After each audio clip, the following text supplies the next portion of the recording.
In a heated argument of accusations, the interim Secretary General of the Citizens Coalition for Change political party, Sengezo Chabangu, has accused Job Sikala of betraying Zimbabwe by aligning with foreign adversaries. The controversy arose following Job Sikala's remarks at the Geneva Summit for Human Rights and Democracy earlier this week, where he condemned Emerson Mnangagwa's administration for tormenting citizens.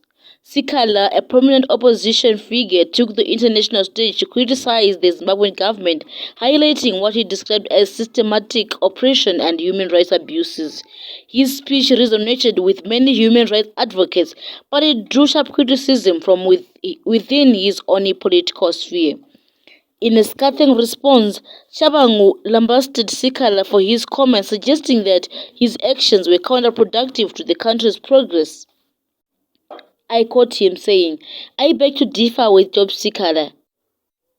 Instead of teaming up with fellow Zimbabweans in the fight for a better Zimbabwe, he finds comfort in the wings of Zimbabwe's enemies.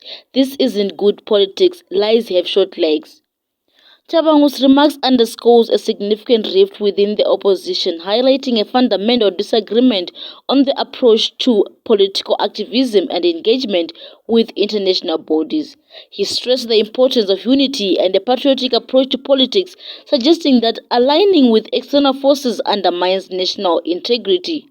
I quote him saying, "I stand with the notion of patriotism and nationalistic politics," Chabangu declared, reaffirming his commitment to a more inward-focused strategy.